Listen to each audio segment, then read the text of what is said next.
welcome back to my channel where we talk about all things Transformers and Transformers action figure related. And today on my channel we're going to take a look at a figure that I have been super hyped to pick up ever since it was revealed. This is the Kingdom take on Huffer. So let's start, as we always do, looking at the packaging on this, and this is the beautiful Kingdom packaging here. Awesome hand-drawn art at the front of the alt mode. Transformers Kingdom, War for Cybertron, Transformers Authentic, Takara Tomy. Look at that alt mode, beautiful at the top. Huffer, then Huffer, I guess, in some Cybertronian writing.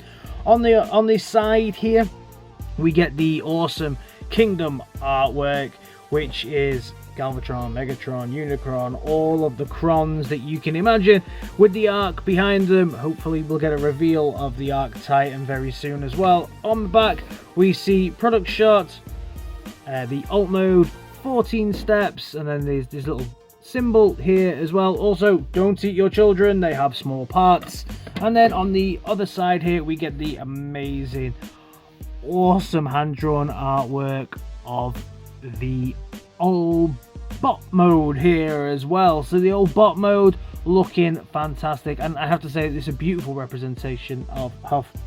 One of my favorite pieces of art, I think, as well, from the Kingdom line so far. And then at the bottom we have a Deluxe class, a classic Deluxe, class ED duo, and then some more Cybertronian writing and some recycled stuff for US and Canada.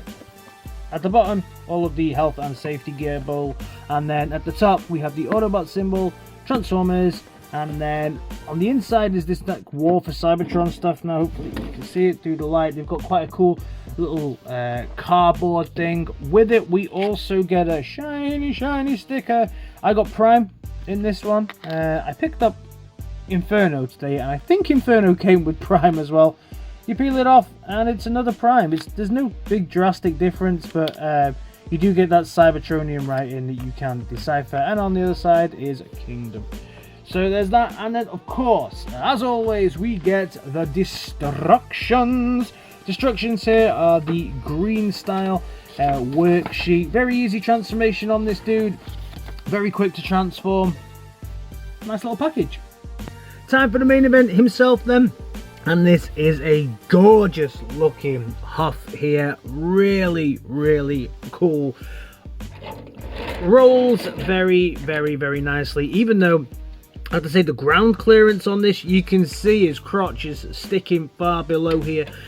Straight off the bat on the transformation on this, when you are doing the legs here, you make sure that the legs go down to where you think they should go, and then a little bit more. You can see that it slightly angles up at the back to give it enough clearance. So this isn't straight here, this has to be angled up like that. So you can see that there's a slight angle, but that helps with the clearance so that you can get all four wheels rolling. I have seen some people complaining a little bit that theirs doesn't go all the way down. I don't know if that's a defect on some of the other ones. Mine is perfect and it's gorgeous. Translucent blue for the windscreen there. Nice silver on the front. Classic looking. I wish the pipes maybe came up a little bit, but I'm also very happy with the stockiness of this. This looks like it's straight off the building site or the kind of moving yard. I really do like this. Nice shiny pipes. The wheels as well. They've done very well with the wheels here. Although my biggest challenge here with these wheels is that sometimes if you haven't got the pipes quite right, see, it'll spin now. When I put this piece on, this is his gun, this is actually part of the accessories. Sometimes when I put this on, this pushes the pipe forward, and sometimes this catches. These are very close, so again, be careful on the transformation that these pipes are pushed all the way back, otherwise your wheels there won't spin. But all in all, very nice. Now this dude does have accessories, and he comes with his accessories. So this actually is the gun, so I can remove that, and then I can put this together. And you can see that this is actually forms Huff's gun. There we go. So that's Huff's gun that will then obviously go into any of the ports that you want it to there, so you can use that section there for that. What's cool as well is because this is part of the War for Cybertron line, you can weaponize this dude up as much as you want. So if I get a couple of Jetfire cannons here, and then I also get Cliff Jumper's weapon, and then I also get some of the Magnus cannons here as well to just kind of attach onto the back. You can really make this dude look pretty cool, yeah, and then he is ready for war there. So he also has this accessory here which comes off in this section and becomes a shield when he's in his bot mode. We'll cover that in a second. Really nice looking shield with some claw type things on the front. Lots of different paint on it. I like the silver paint, the orange on the side, and the greys as well, and then all of the orange on the underneath. So there's a lot of paint on this figure as well. They've gone all out. I'm fairly happy with it. What I do like is that he can, of course, attach Prime's trailer so that you can get that version from the G1 episode where we see him pulling Prime's trailer. Pretty cool. Nice addition.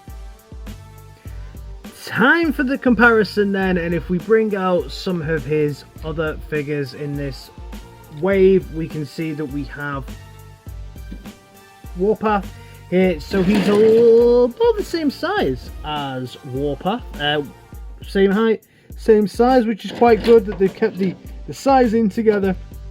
Then also we can bring out the Prime here. So he's obviously a little bit shorter than Prime and a little bit lower than Prime as well. So yeah, it's nice that they've kind of scaled everything together. I think the scaling is about right here in the alt modes.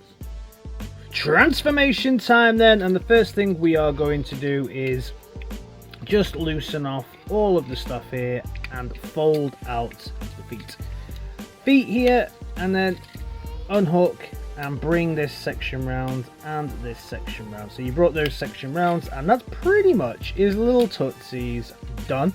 You can then unhook the arms and fold out the hands. The same here, so that you've got everything just a little looser.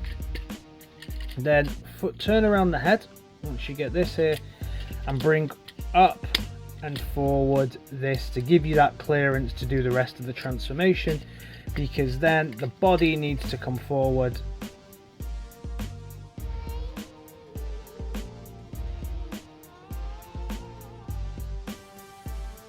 The body needs to come forward to be able to roll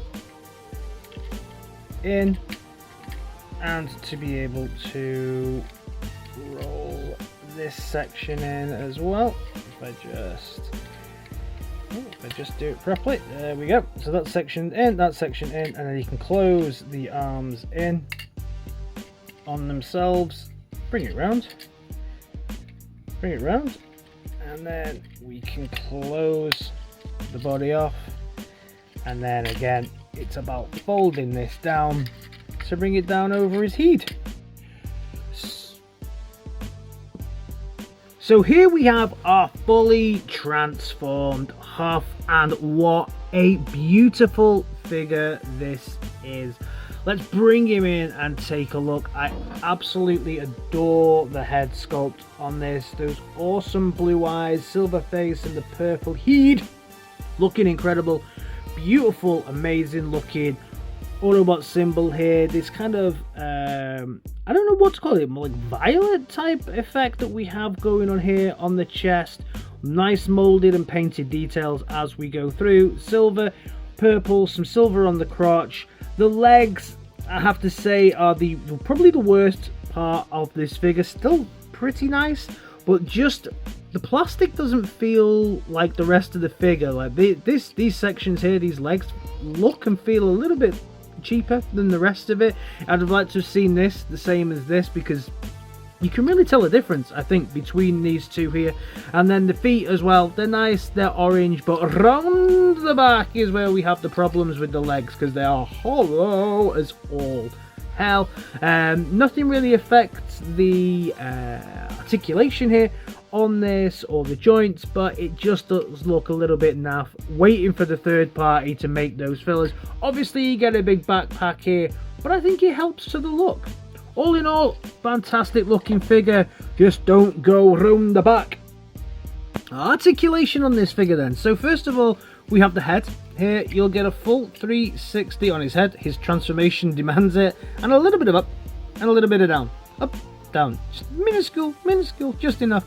Then we have the arms and everything else. Now, if you were to have it like this, the cab all the way down, you are going to lose some articulation here. So I like to have the cab just a little bit out, so it's not fully pressed in. Then you're going to get the full range of movement. I also tip it back just a little bit. I don't know why, but I quite like the look of that. You can move this cab to however you want for the look that you want from this figure, and the more that you pull it away, the more it'll help with the arm articulation, because now I can get full arm out, a full 360 here, and also a full 360 at the elbow.